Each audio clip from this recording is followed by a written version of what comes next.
is the Just Baseball Show, Friday, October 5th, 2021. November 5th. We're in November. What did I just say? Oh, October. Yeah. No, Friday, November 5th, 2021. Jack McMullen, Splits God, Peter Apple, newly elected mayor of New York City, Aram Layton. What's going on, guys? I want to hear about the newly elected mayor. Yeah, I would never run because that means I'd have to stay here. So, but my first, what do you think my first plan of action would be if I were mayor? The rats. Yes, absolutely. Absolutely. What about the rats? I don't know, but the rats. Eradicate them. Literally, they're all below the sewers. So you got to just send in like an atom bomb below the streets of New York. I would release all of the cats from, wherever they keep them. I don't even know. Do they even like worry about animals here? Like, do they have the kennels and stuff, which are messed up? Especially if it's a kill shelter, release them all, let the cats take care of business and eat all the rats. And we're good. You sound like Montgomery Burns right now. Release the hounds. Release the hounds. You make some references, dude, that I have no idea what the hell you're talking about. No, isn't that what Mr. Burns from The Simpsons said? Montgomery Burns. Montgomery Burns was Mr. Burns from The Simpsons. You watch The Simpsons, Pete? Yeah, I'm glad I'm staying out of this. No idea what you guys are talking about. Are you serious? More of a South. No, like I know Mr. Burns, he's like the he's the boss. He's like the villain or something. Yes. Simpsons. Yes. He said release the hounds. News to me. God. I'm gonna watch Dune tonight. Have you guys ever heard of that? Or you do plan? Yeah, I did hear the trailer. Yeah. Almost watched it last night, but was busy doing Colts Jets research. God. What? We got Thursday Night Football today. But we're releasing tomorrow. Yeah, we're gonna be bold today. Peter and I both put out 5 bold predictions for the 2022 MLB season. We're going to dive into those. Aram's going to grill us on those and tell us why we're an idiot and why we're an L account and why we lost L ratio bozo. Yeah, ratio idiot. And why we lost all credibility and we should retire. So we'll do that. And then Aram's got 5 more bold takes. Peter and I have 3 more. But first and foremost, Aram is fresh off the plane from Houston. Just talked to him, not recorded earlier today, about the city of Houston. We don't need to get into that because chances are we've got 1 or 2 fine folk listening from Houston. But how was Game 6? It was fun, man. It was really cool. The last time I'd gone to a World Series was 2008 with my dad in Philly for Phillies versus Rays, which is crazy. Like, we're old. That was David Price's first year, Jimmy Rollins, Ryan Howard, Chase Utley. So I kind of had this moment when I sat down there where I was like, whoa, I'm watching Yordan Alvarez now. And the last time I was at a World Series, I saw rookie David Price. That was a pretty crazy realization. In terms of the game itself, the Jorge Soler homer was worth the trip alone. What was the distance on it, Peter? It was 446. Why? Velocity Absolutely. of 109. I tweeted it and you said the same thing. I was like, that went 475 plus. That went over the train tracks. That went into Austin. It was the craziest thing I've ever seen. And we were sitting on, I went with my mom, and we were sitting on the third base side. So I kind of just watched it sail above us, and I've never seen a ball take off that way. Like, I've seen Stanton hit some crazy rocket home runs, but that was just the most majestic home run I've ever seen. And I watched the ball sail out. I looked back at the batter's box, and Soler is still just standing there. And I was like, this is the coolest thing I've ever seen in my life. Dejected is the word I would use for Astros fans. I'm sure, Peter, I wish I could have given you a live look from my eyeballs like they do with the 4K cameras in the football game, so you could just see all the Astros fans. But it was kind of funny. That's the thing, Arm. It's like, I'm not anti-Astros fans because the Astros fans, I feel like they've been wonderful throughout the whole thing. My thing always with the Astros, there has been cheating throughout baseball history, and I don't hold them all to that same way. But with the Astros, it was how they dealt with it afterwards. Yeah, Bregman. Lack of apologies, to reporters, like, why are we talking about this? All the way they handled it was what set me off against that team. but it's funny. I like a lot of their individual players, and their fans have been wonderful. So I don't know what to do with these damn Astros anymore. Well, and what hit me hard, speaking of the guys that didn't handle it well, Carlos Correa, that very well was the last game of Carlos Correa's career with the Astros. So I got to see Carlos Correa's final ball game as an Astro, which historically speaking is pretty cool. And speaking to that, we have to talk about, we're doing the free agent spotlight with Nick Castellanos today. After we do some of our bold takes, we got to ask you about it because Aram just wrote everything about his drastic splits and why they might not be too worrisome, right? But we'll talk about that after all these bold takes. Absolutely. I dove deep into the numbers and the analytics and everything in between, and it's pretty crazy. Aram, you just mentioned that this was the first World Series game you've been to since 2008. That was in Philly. Phillies won that World Series. Yes. Peter, I'm going to give you a chance to name every 2008 Philly you possibly can. And Aram, you're going to fill in the cracks here. I love this. All right. Do I just go now? Just go whenever. Cliff Lee, Roy Halladay, Cole Hamels, Chase Utley, Ryan Howard, Jimmy Rollins. No Cliff Lee. No. What do you mean no Cliff Lee? No Cliff Lee. Roy Halladay, Cole Hamels, Roy Oswalt. No Roy Halladay. No Roy Oswalt. You're thinking later. You're thinking 2010, 2011. It's hard. It's hard. Especially on the spot. Carlos Ruiz. Yep, he was the catcher. No way. Carlos Ruiz. Shane Victorino. Yep, the flying Hawaiian. Pedro Feliz. Yeah, he was the third baseman. Wow. Okay. How about the corner outfielders? Oh, good. Bobby Abreu. No. Oh, Pat Burrell. Pat Burrell. Yes. Jason. No, not Jason. Yeah. Oh, this is hard. Jason Worth was on that team. Jason Worth. There you go. Bang. Okay, I'm in. Trust. You guys have the starting nine. They told us on standardized tests, right? Like, trust your first. Yeah. You shut that thing down. You would have was like yourself. Phillies. No, I was like, yeah, Phillies. Worth before he got paid, or was that when he got paid? No, that was before he got paid. And then who else am I missing? Brad Lidge. You've got the starting nine here. Brad Lidge was the closer. Chad Durbin, Ryan Madsen were in the bullpen. Oh, wow. A young J.A. Happ made 4 starts for that Phillies team. Wow. The starting rotation, Cole Hamels, Jamie Moyer at 45 years old. I think he played for another 12 years. Brett Myers was in that rotation, as was Kyle Kendrick.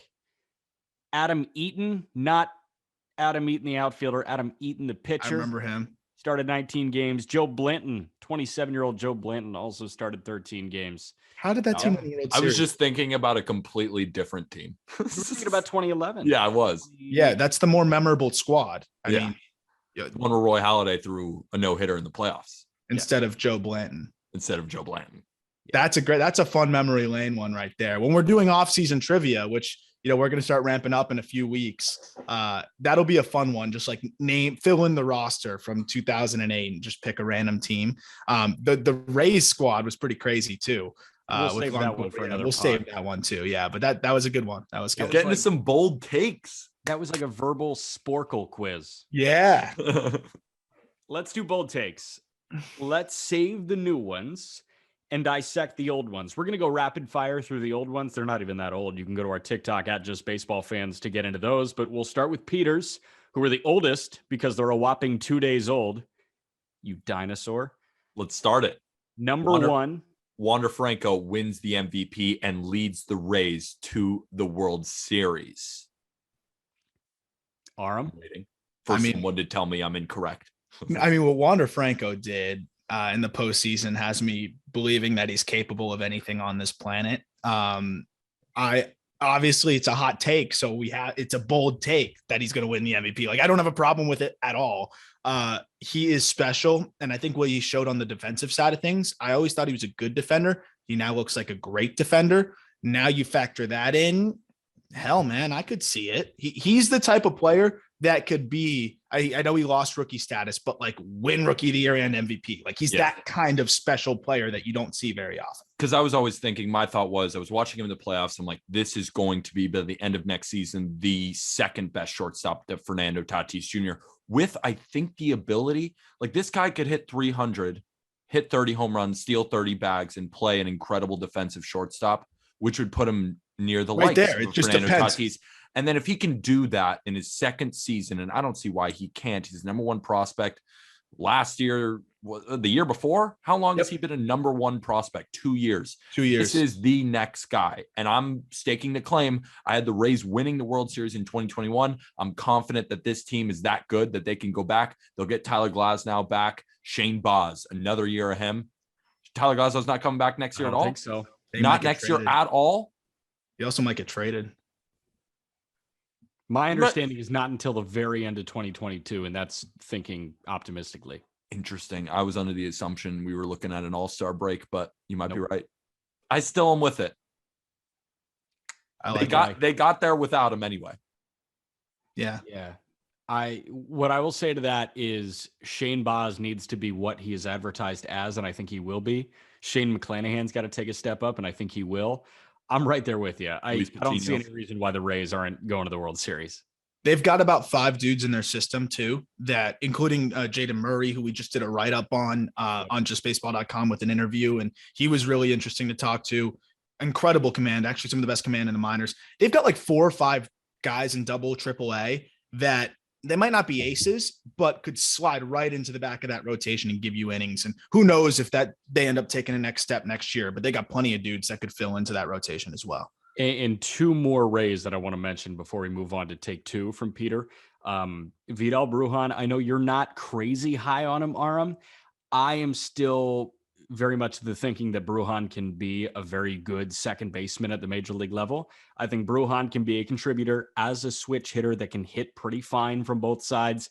And then while you may not get a healthy Tyler Glasnow, if I'm not mistaken, you are getting a healthy Brendan McKay for next year. And McKay's a big ad. So I like it. That's that. Peter, take 2. Number 2, the Braves re-signed Freddie Freeman, which is not a hot take. I think that's like a 99.9% probability. But here's where it gets rougher. Austin Riley wins the NL MVP, and the Braves repeat as champions for the first time since the 1999-2000 Yankees team. My thinking there. Austin Riley provides that type of bat that a Josh Donaldson might have back in the A's days. I like if Austin Riley can hit 310, hit 40 home runs, drive in 120. He'll have Freddie Freeman back, providing that stability. Ronald Acuna, Ozzie Albies. He'll be tucked into that lineup. I think he's 24, 25 years old. He's only going to get better. Repeating is going to be tough, but they're going to get Mike Soroka back, Charlie Morton, Max Fried, Ian Anderson, Huascar Ynoa. That's a 5. Bullpen, repeat champs. Yeah, I think Mike Soroka is a big X factor there. And I don't know what the deal with Soroka is. I'll tell you this. I watched him. I was at the World Series. He was walking around and he wasn't walking that well. He still is really hobbled. And I don't know what the timeline is, but if he comes back, like Peter says, I mean, that's a huge boost. That was the guy that was probably one of their better or best arms going into the year. And of course goes down with that injury and then tears it again. He wasn't walking great. You know, I'm not sure what the Achilles recovery is like after a second time. But if he's good to go, I think Noah will get his legs back under him and be good next year. Ian Anderson took his game to another level. I think he's going to have a really good year next year as well. That's a really fun team. They've got some prospects where they could go make a trade if they wanted to.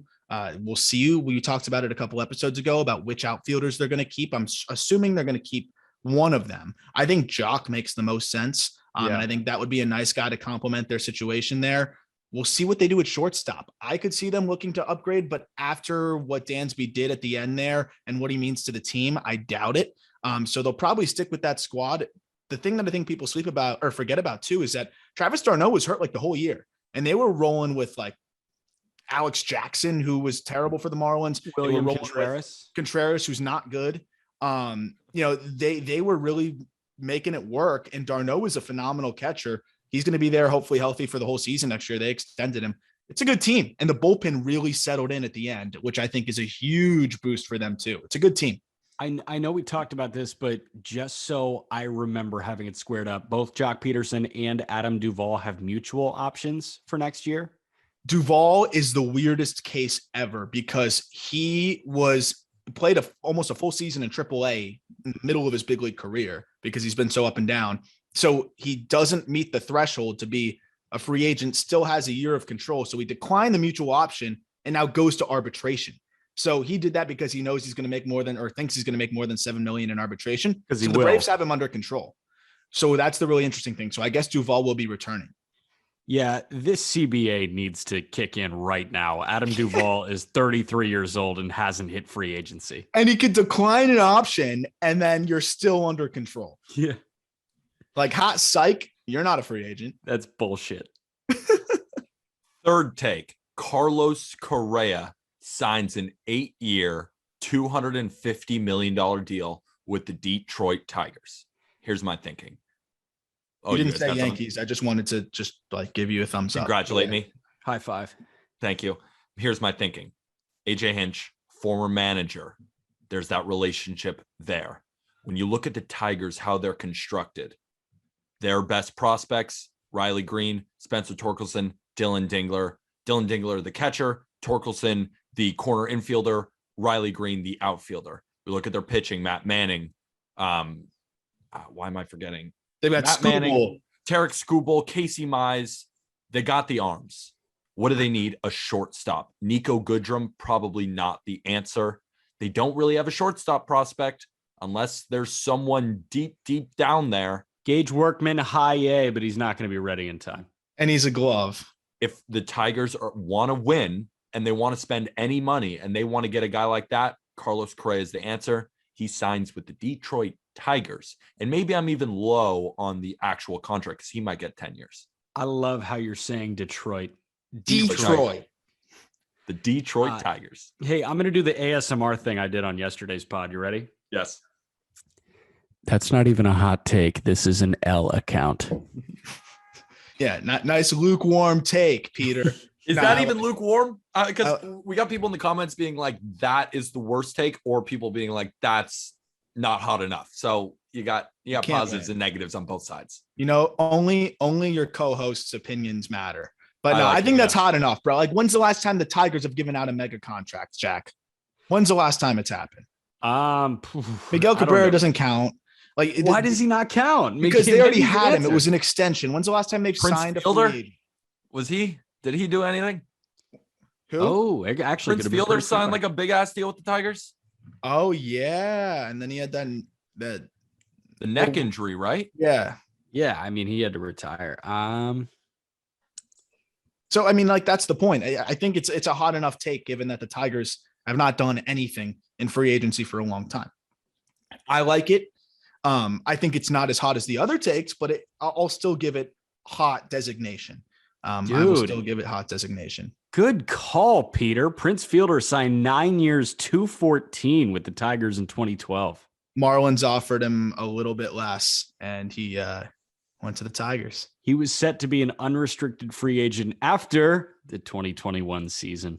Oh my gosh. Wow. That's crazy. It shows you how short his career was cut. I mean, he would still be under contract. He's 37 years old. I mean, he wouldn't necessarily be like, he would be on the older side. Yeah, but he wouldn't be DHing. like, Max Scherzer is 37. Right. He'd be DHing and crushing bombs still. Nelson Cruz is 58. I think Prince could have been a Hall of Famer. I really think Prince Fielder could have been. I think there was 500 home runs in his life. It's really a shame. I mean, obviously he had some awesome moments, but that one, I remember when it happened. I mean, that one really hit me hard. I was always a big Prince fan. Take 4. Camilo Duvall And of the San Francisco Giants, by the end of the season, becomes the best reliever in baseball. Here's my thinking. The best reliever in baseball title gets changed around every year. Yeah. Josh Hader has held that title, I guess, for the last 2 years, but we've seen Devin Williams make a play at that. We've seen Liam Hendricks. We've seen so many Aroldis Chapman. We've seen a lot of relievers claim that title.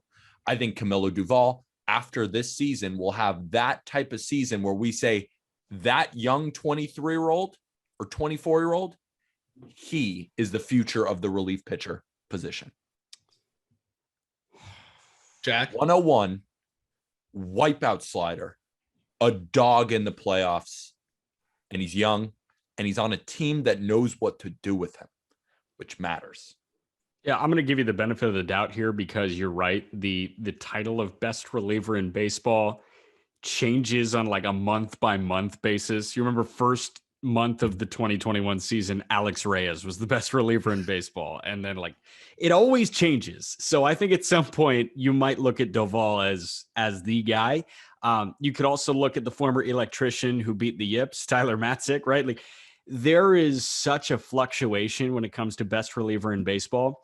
But I am going to push back on you saying he's the future of relievers because I think the future of the relief pitching position is Michael Kopech, is somebody that can stretch to 4, right? Do you even want that? Yeah. I don't know. Do you want that? No, I want Kopech to be a starter. Like I want the people that can go 5 to be starting pitchers because that's what starting pitchers are. But in 2021, in the back half of the season, they weren't that. So if that has to be a position, then I want it. I think we were just having two different conversations. Kind of like when I'm saying the future of the relief position, I mean like we look at him down the line as we're going to start comparing other relievers to the best reliever in baseball, Camilo Doval. Oh, that's not fine. Really change the way the actual relief pitcher position is used in baseball. Yes. Okay. So I'm going to say no to Doval. Okay. I'm going to say yes to Emmanuel Clase. I mean, he's such a train. If you say yes, that's perfectly fine with me. He is disgusting. Yeah. Take number 5. This one's a little bit. This position, much harder to change because there's one guy who's been at the top for a while. Take number 5. Walker Buehler finishes the year with an ERA under 2, wins the National League Cy Young, and is declared the best overall pitcher in baseball. Now, here's my thinking. Jacob deGrom, still regarded as the best pitcher in baseball. No doubt about it. We're all in that same boat. He's been dealing with injuries. It's been a history now. This year, as we look forward next year, if he has a season where he gets hurt again, or maybe he takes a small step back, maybe do we look at someone like a Walker Buehler with all the history that Walker Buehler has been able to do in baseball so far? He's a playoff guy. He's consistently one of the best pitchers in baseball, and I love everything about the dude. I think he is a horse. He's got championship pedigree. He's got pedigree back at Vanderbilt. I think this guy is the new dude, and he's personally, I think, right now probably in the top 3 or 4. And I think if he has the season that I predict, he becomes number 1. I think it really is a matter of deGrom, what he does health-wise, right? Like if he's there, if he's available, can anybody outpitch deGrom? Is Walker Buehler capable at the absolute peak of outpitching deGrom and what deGrom did the first half of this year? Probably not. So is it a bet? It's a little bit, obviously it's a bet on Walker Buehler, but it's also a little bit of a, taking the chance that deGrom doesn't quite ever come back to that 200 inning guy, which is kind of concerning because I think it's very possible too. And Jack, you had a pretty much the opposite take. Not the opposite because not the opposite. Yeah, but I think Aram just hit the nail on the head. And we actually have to check the average viewership for World Series games because Aram and I actually have a bet going. Before I get to this Walker Buehler thing, I do want to fill you in on the bet. The loser of the bet, actually, I'll just tell you what the bet is before I tell you what the loser had to do. The bet was that I thought the World Series would average under 9 million viewers per game. Aram thought it would average over 9 million viewers per game. My thinking was I didn't think people were watching live television anymore. And 2020, the ratings during COVID showed that. Everybody was streaming. Nobody was watching live television. 2021, you saw it a little bit, but baseball's ratings were up during the regular season, during the postseason as well. Aram, do you have the answer for average nightly viewership of the World Series games? Yes, the answer is I don't know what the actual average is across all the games, but it's definitely way more than whatever we agreed upon because there wasn't a singular game under 10 million in viewership. Game Okay. 6 had 14 million, which is pretty impressive. 13.6 million in game 5, 10, 11, 10, 11, 12. So over 9. So that means the next time Aram and I do a podcast, which is going to be a Monday release, I have to preface every point I make by saying something super nice about Aram. I love it. So that's what you can look forward to on the Monday episode. But getting back to Walker Buehler and Jacob deGrom, Aram, I think you hit the nail on the head. I'm going to save all my compliments for the Monday episode because I don't have that many. Ooh. But yeah, I said one of my 5 bold takes was that Jacob deGrom stays healthy for the entirety of the year and has 300 strikeouts. With that being said, Walker Buehler is my favorite pitcher to watch in baseball right now because he does everything well. And he's got laser command of all 5 pitches that he throws, and he throws all of them in like the top percentile of velocity. He is so good. He's so mechanically sound. His delivery is like porn. It's awesome. It's so fluid. You think porn is awesome? It's like porn. It's awesome. I will say this. I think Walker Buehler can finish with an ERA under 2, but I think Jacob deGrom is still going to be the best pitcher on the planet. I think it's fair. I think it's totally fair. I think your take is kind of lukewarm. Yeah. That's what I got to say about it. Let's move on to your second one. I agree. Let's get into my 5. Let's get into my 5. They were in the freezer. I took them out of the freezer for 5 hours, and then I put it in the microwave for 30 seconds. So nothing happened. There's not even any like residual cold. And you got, like, these are my weird, 5 lukewarm takes. Yeah, with like the water, like that, like the grayish water just coming down. Yeah, my takes suck. Yeah, gray water. Number 1 was deGrom stays healthy, gets 300 strikeouts. I think the hotter take is deGrom stays healthy for a full year. We were talking about it earlier in the regular season. I don't think it's possible for a human being to sit 101 with a fastball and stay healthy for the entirety of the year. We should give him roids. I'm in on PEDs. Matchy just comes next year. He's gained 40 pounds and he looks like Stanton. He's sitting 110. Sitting 110. Painting.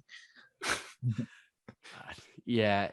So that was that. I don't know. Peter, do you have thoughts on that? Not really. I mean, I think if he stays healthy, he has as good of a chance of reaching 300 Ks as anyone except maybe Shane Bieber. I don't think personally he's going to stay healthy, but I hate saying that because I want him to. The human body, I don't know, as he goes into his 30s, that he can continue to maintain that type of velocity, start over start. And if the Mets are going to make the playoffs, then he's going into the playoffs, making all those starts. I actually hope I'm wrong. I have a feeling that it won't work out like that. Yeah, I hear you. My other take was Tyler O'Neill is going to be a top 10 player in baseball by year's end. Love that idea. Love that one. I mean, look at the year he had. Arms yawning. Yeah, sorry. Just not that hot. He did kind of have a top 10 offensive season this year, or at least top 15. Yeah, but I don't think anybody's. I don't think anyone's but Aram. We're not calling him a top 10 player. He's saying he's jumping into that top 10. That's a hot take. Maybe it's because I agree. I think he can be in that range. I also could see him hitting a wall. I guess there's no in between with him. So I'll give you that one. He strikes out a lot. He does strike out a lot. But if he lowers that, there's the rise. Yep. Yeah. Another one here, I think this was my least bold take, was Tim Anderson's going to win his second batting title. I think to save my yawn for that one. Yeah, the OBP is really low, but the batting average is always really high because he's a free swinger. He puts bat on ball all the time, and I think it's totally within the realm of possibility. I'm willing to say probability that he finishes in the top 3 in the AL in batting average. I think he finishes number 1. Also, everyone makes fun of his batting average on balls in play, right? Like he's a BABIP merchant, as the finer folks call him. the thing is, he's fast as hell and he knows how to get on base. And when this consistently happens year over year, maybe he just understands where to put the ball. Yep. His BABIP is his BABIP. Like that, it's normalized at where it's at. It's a high BABIP. At some point, it is. It's just he's a high BABIP guy who gets on base from hits all the time. I think we were at that point 2 years ago. I don't know why people bring up his BABIP as if it's a reason to knock him. a 330 batting average. Right. He gets on base. He hits the ball. Yeah, it just is what it is. Like he puts the ball in play and he gets on base on a high percentage of them. Like it's normalized at this point. The sample size is large enough to know that is always going to be where his BABIP is at. It's always going to be one of the higher in baseball, and he can sustain it. BABIP is used to find abnormalities. If a guy's BABIP is way higher than it normally is, then you can point towards him being a little bit lucky. Tim Anderson's is routinely in the same area, and I think if you use that to discount him, you're not using the stat properly. Yeah, I agree. My next take is Shane Bieber and Jose Ramirez both get traded by the Guardians in separate deals, and they get two of the largest prospect hauls that we've seen maybe in Major League history. Each of those two deals, because the contract that they are on and how freaking good at baseball both of them are, I think this is set up for multiple top 50 prospects. Imagine this: Julio Rodriguez and Emerson Hancock for Jose Ramirez. Oh, that's insane.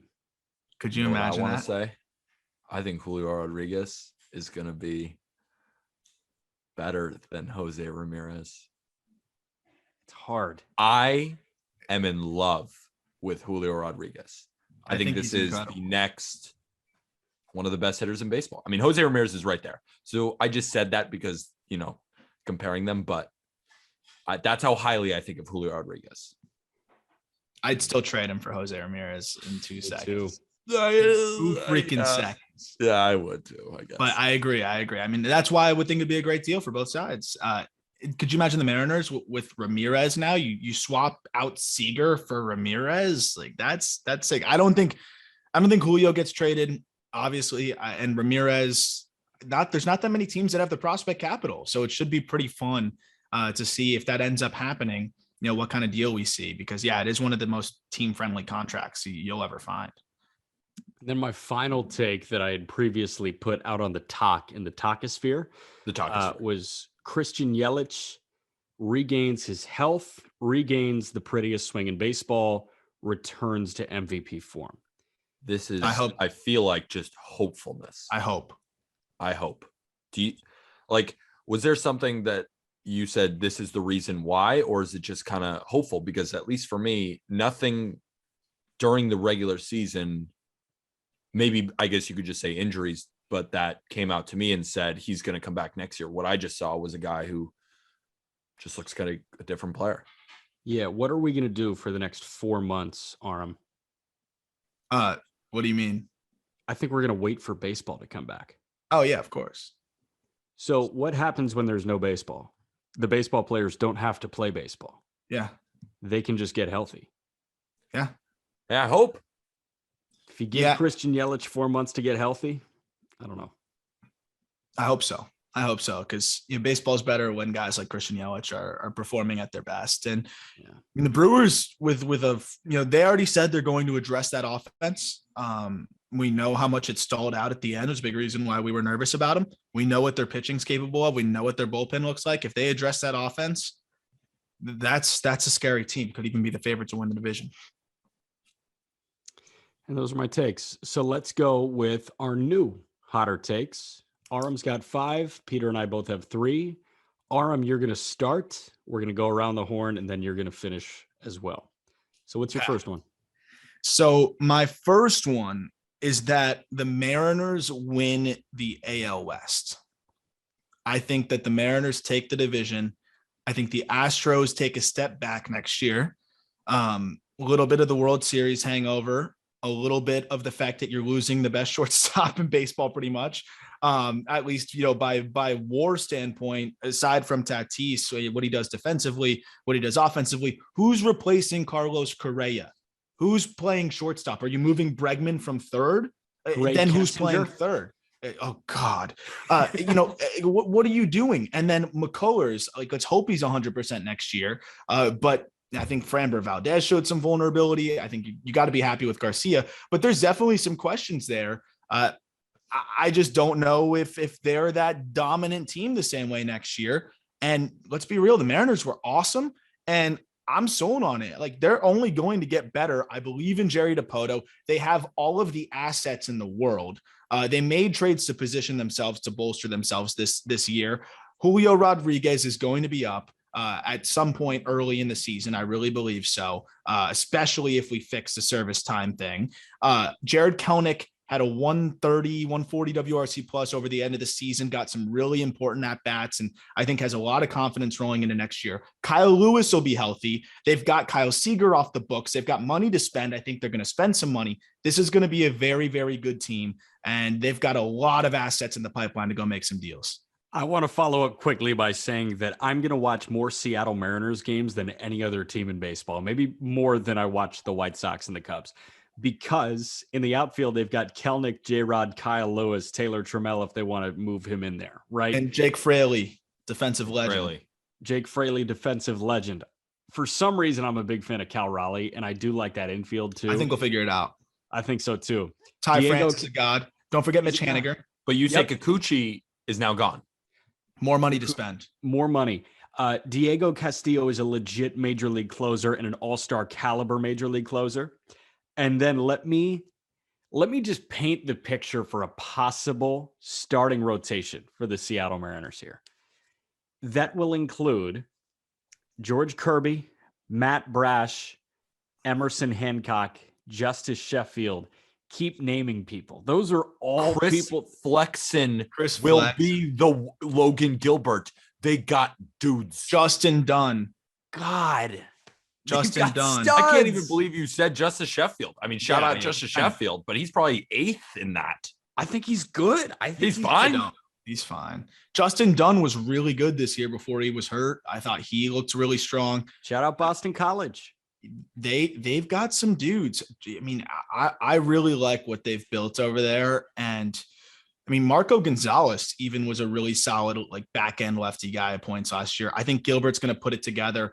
They've got money to spend. I could see them going to get a Marcus Stroman type. I don't know if Stroman will go to Seattle, but I'm saying I could see them going for one of those kinds of free agents because they have the money opening up here between Seager and Kikuchi. And I also think they might be players for a shortstop. JP Crawford's good. He's good. But how about a Trevor Story? How about one of those guys? Yeah, well, they know that they have some controllability with a lot of their young core. They don't have to pay a lot of their young core for a while. Maybe they go get a big time shortstop and spend. I would love to see that. Well, hey, Aram, you bring up Marcus Stroman being a possibility there. I just saw Keith Law of The Athletic, who does exceptional work, put Marcus Stroman as a top 5 starting, or as a top 5 free agent in this upcoming class. So those are two guys that are awesome. You know, Marcus Stroman, I can't see his tweets, and Keith Law is always very warm and welcoming. So I always like talking about those two guys. Peter, what's your next hot take? I just thought that Ed Boybara was hilarious. All right. Well, I like the Seattle Mariners take, but I don't think it's that hot. I think to win the division, I like it, but how about an actual burning hot take from your boy? Max Scherzer signs with the Los Angeles Angels for 4 years, $120 million, and wins the American League Cy Young in his first season with the team, and the Los Angeles Angels win the division. What the fuck?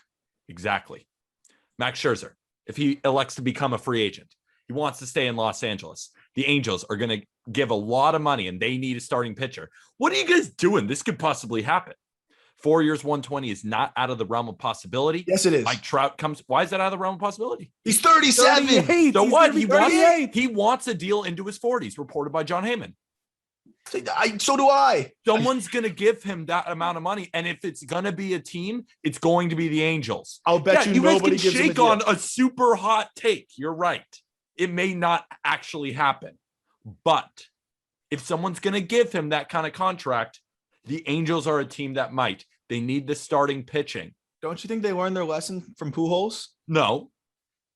Or Josh Hamilton? or Rendon No, I don't think that they did. or Justin you? Upton. So you don't think they're going to sign big free agents this winter? I think they might sign a non 37-year-old to a 4-year deal or 38-year-old. I just, if you're a team like the Angels, here's my thinking. Can I say this? They're in win now mode. Mike Trout, Shohei Ohtani, Anthony Rendon's coming back. They need a guy who they know is going to be immediately good. When you look at all the other guys, Kevin Gausman, he had a great season in San Francisco. We don't know what he's going to be again. We think he's going to be good. A guy like Robbie Ray, another great season with Toronto. Then we're looking at other guys like a Clayton Kershaw. Max Scherzer could be immediately that guy to slot in win now mode, and they pay him as much money as he deserves because he's not like he's fallen off either. I'll give you credit. It's a hot take. Yeah, I'm speechless. Good. Yeah. Yeah, that's a hot one. I'd give Marcus Stroman 8 years before I did that, I think. We'll see. All right. I've got one. What kind of contract do you guys think he gets? 2 years with a 3rd-year option. Yeah. Maximum.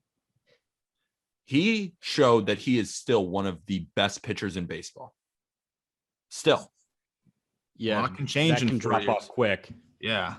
He's throwing 90. He got tired in the postseason. He got tired. He said it. He got tired. Like, I wouldn't give that guy 4 years, especially when I'm a new GM in Perry Manassian. But hell, I'd love it. Not my money. I mean, listen, Max Scherzer's arsenal is the type to drop off drastically when it's time to do so. Adam Wainwright was kind of the opposite. Curveballs can withstand the test of time. 96 and a wipeout slider can't. So I think the decline is going to be quick for Scherzer. I think if there's a decline, it's not going to be next year. What about the year after that, the year after that, or the year after that? So where do you think he drops off to? Because you guys are being pretty harsh on a guy who just had a fantastic year, is going to finish top 2, 3, and 4 in Cy Young. I'm going to give him 2 years, 65. I think $33 million is fair for 2 years. My thinking was I saw the report that Max Scherzer is actively searching for a contract that goes into his 40s. If he is doing that, who is a team that has a propensity to overpay for these types of players? The Los Angeles Angels. They need pitching. He wants to stay in Los Angeles. That's where the hot take comes from. Remember, hot takes don't always come true. I said Wander Franco's going to win the MVP. I'm just saying I think it makes sense in hindsight. I don't think it's just dumbassery. Yeah, you make sense. Okay, let's get to my take here as my dog barks in the background. Aram thinks it's dumbassery. Let the record show. I didn't say anything. The record can't show something I didn't say. I see your face. I think Logan Webb has a sub-2 ERA. Oh. That's crazy. That's sick, though. I love it. Jack's just sitting there smiling. Arm, what do you think? Logan Webb was a certified dog in the postseason. I mean, let's be real. The guy was just unhittable. I love it. I mean, I would like it if ERA mattered. I don't know why you're citing. How many wins is he going to have, bro? Like, any other stupid stats you want to cite? Did you hear me say that Tony La Russa's favorite stat is hits? Yeah, just hits. His favorite stat is hits. Hits don't matter either. No, but you know, I like it because I thought Webb took his game to another level in the postseason. I think he's kind of built to be an ace at this point. We talked about how he kind of staked his claim on being an ace. 2 ERA or below a 2 ERA is pretty freaking nuts, but I mean, this is a nuts segment, so I'm with it. What's your next one, Aram? My next one, I'm going to get the homer one out of the way. Trevor Rogers wins the Cy Young and comfortably. I think Trevor Rogers, if he doesn't miss the month of time that he ended up missing due to family circumstances, I think he would have probably won Rookie of the Year, and he probably would have finished in the top 5 in Cy Young voting. A little stat that I know I told you guys a little while back, but just think this is an important stat. Since 1950, only 3 rookie starters have had an ERA and FIP under 2.7 and more than 10 strikeouts per 9 innings. Dwight Gooden in 1984, Francisco Liriano in 2006, and Trevor Rogers in 2021. I think he's as special as it gets. He's shown that he's durable. His stuff is ridiculous. He's in a good pitcher's park. I think he wins the Cy Young, and I'm a big fan. I love the take. I'm a huge fan of his, and I'm a bigger fan of Francisco Liriano in 2006. What a dog he was. I love that take. I'm all over Trevor Rogers. I love the Rookie of the Year pick. You know, I've watched a couple of starts. He has everything you want in a big old lefty guy who throws a lot of innings and ends up being an anchor for your staff. I love Sandy Alcantara too much to say that Trevor Rogers wins the Cy Young. I think Sandy has just as good a shot, maybe better. I just love this young Marlins rotation. I think it's fantastic. I think Trevor Rogers' best skill is durability. He strikes me as a super durable arm. And if he can do that, if he can log 200 innings like his running mate Sandy, that'd be awesome. I mean, it'd be unbelievable. And I think he has the baseline of the fastball where like that thing, even he could tell you it's coming and he throws it and it has so much life to it that guys can't hit it. And, you know, I think that's something that just gives you such a good baseline. Even when your secondaries are off, you can still ride the fastball and turn in 6 innings, 2-3 runs and compete. And to me, that's kind of what you need. We saw down the stretch when we were always talking Cy Young, who's going to win it. You have a 1 or 2 blow up starts, you're screwed. Trevor Rogers is pretty impervious to the blow up start. And that's why I think he could sneak in and be in the conversation. Peter, what's your next one? Michael Conforto signs with the Chicago White Sox to play right field and makes his first All-Star appearance since 2017. The White Sox, they need a lefty. And Adam Engel, Brian Goodwin, they're fine, but I don't think that they really do the job, and the White Sox really need to make their next step. I like him in the outfield there. He obviously had a bad season with the Mets, but I think he's still a really, really good hitter. He had a bad year defensively as well. I think the Mets were just in shambles. We've heard that there were locker room troubles. We've heard the new story that came out, Francisco Lindor putting Jeff McNeil's throat to the wall, choking him. I think there was problems in the locker room. I don't think what we saw was the real Conforto. I'm in on Michael Conforto. I think he signs with the White Sox, and I think he makes an All-Star appearance in his first year with the team.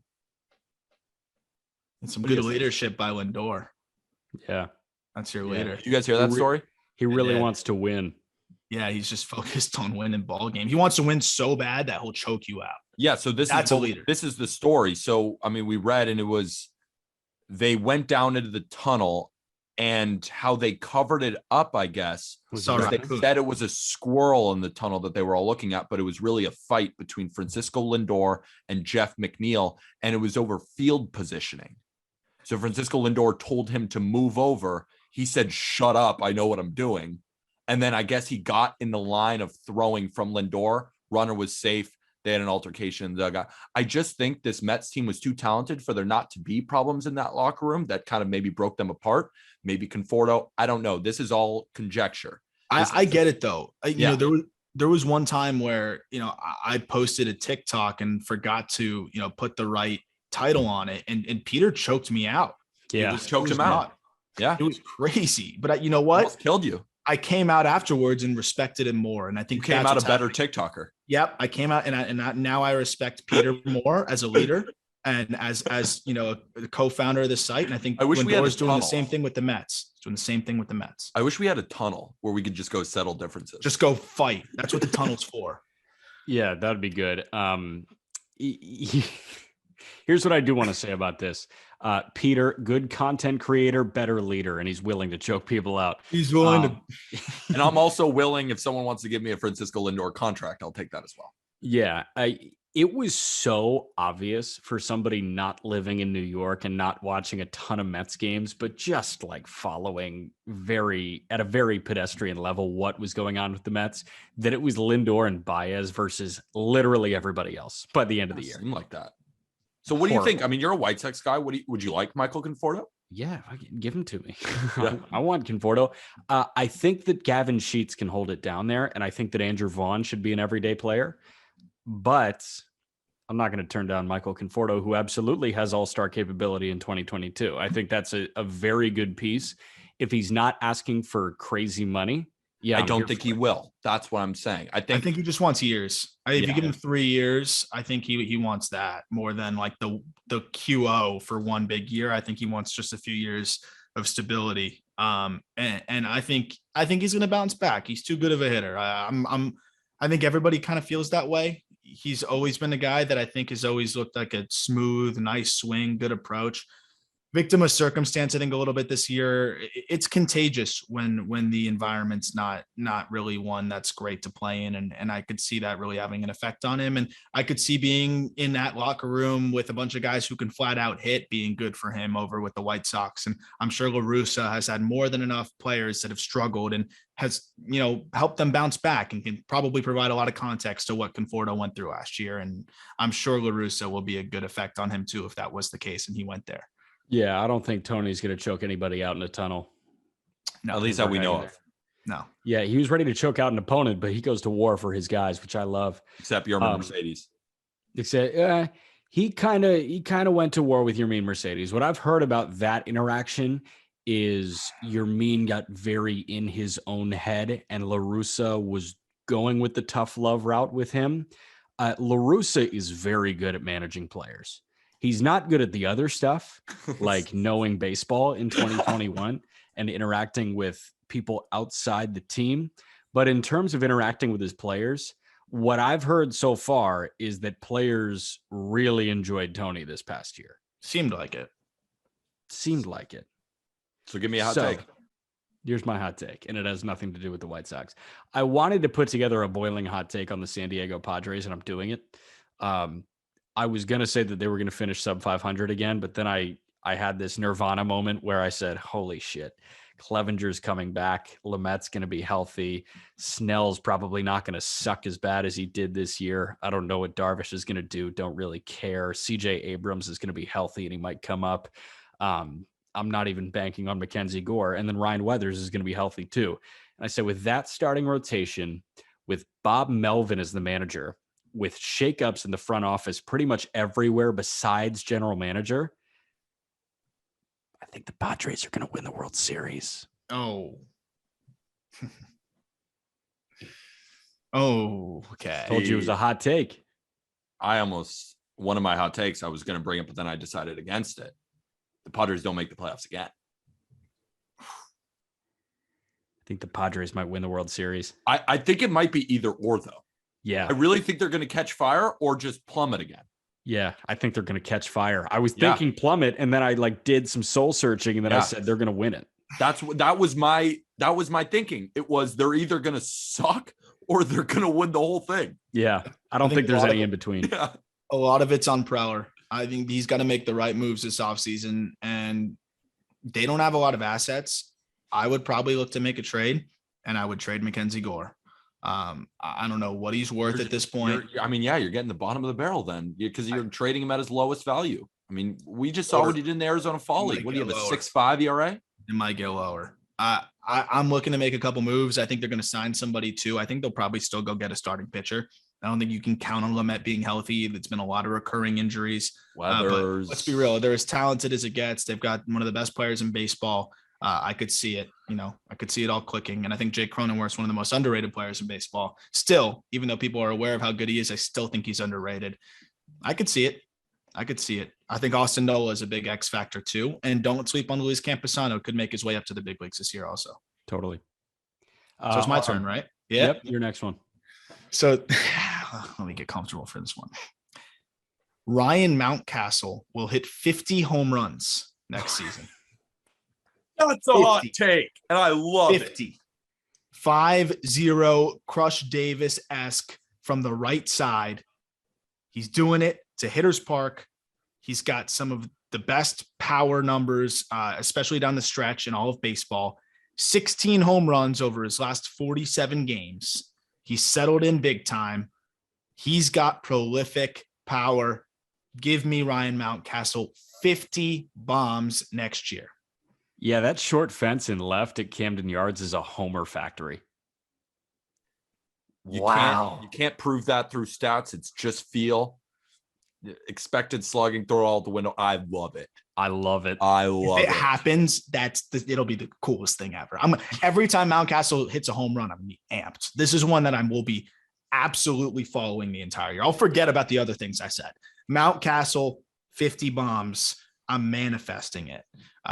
It's happening. My hot take.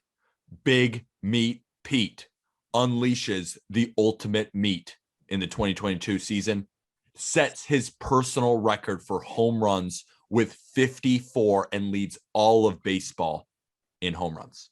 Well, that'll be tough. Mountcastle will have 55. I know, that was my hot take.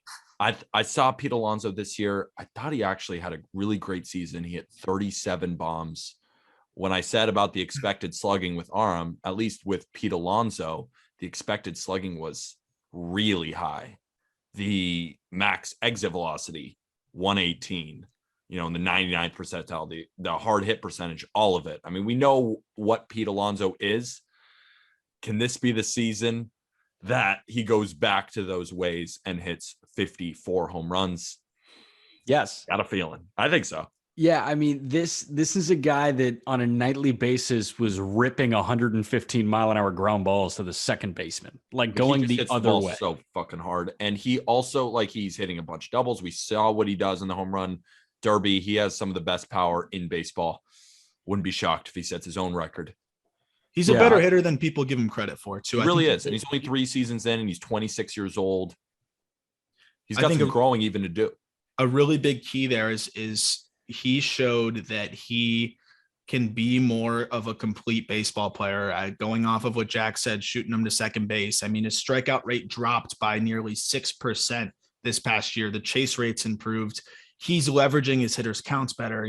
He's a guy that, if you're going to hit 50-something home runs, I mean, yes, some of the guys are sellout power guys, but I think pitchers are so good these days. You got to be a good hitter too to do that. Like we see Vlad Guerrero Jr. and a lot of these guys that are hitting those home runs. You got to be a good hitter too. And I think Pete Alonso is a good hitter. And he showed that this year. I like it. All right. You ready for my final hot take? Rookie of the Year predictions. National League Rookie of the Year. Alek Thomas with the Arizona Diamondbacks. I like that. Guy's a fucking beast. I love Alek Thomas. He's so good. High floor, right? Hit 283 with a 134 WRC plus in 72 games at AA this year. And then in 34 games in AAA, hit 369 with a 168 WRC plus. Mm-hmm. I mean, this guy is a hitter. He's a really athletic human being. His dad is the strength and conditioning coach for the White Sox. I mean, he is such an athlete. He's going to come up. He's going to have the durability to play every day. And the swing is really pretty. Aram, I'm sure you've watched a ton of Alek Thomas. Tell me about Alek Thomas from your perspective before I get to my AL Rookie of the Year. Yeah, I love Alek Thomas. His ceiling wasn't quite as high as some of the other prospects. So I feel like that was part of the reason why he didn't get quite as much credit. But then he just showed he's just a hitter. And I think there's a lot of moving parts to his swing. But you talk about his athleticism. He is able to make those moving parts work, and he repeats it so well that you can't doubt his hit tool anymore. And he's got a great approach. He is able to make adjustments between pitches. I'm sold on this guy 100%. I think he's one of the safer bets in all of the prospect world right now. And I think he'll be up really early, which is a big key in the Rookie of the Year thing as well. I love Alek Thomas. And not to mention, he's also playing good defense in center. He's a great pick. I love it. Here's my AL. Yeah.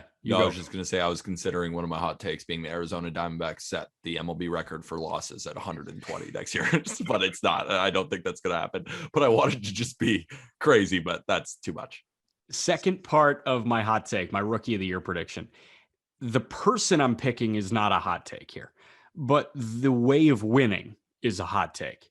I think Bobby Witt Jr., even with Adley Rutschman and Grayson Rodriguez and Shane Baz all being rookies next year, I think Bobby Witt Jr. is going to win the AL Rookie of the Year unanimously. Wow. I think he's going to have that strong of a year.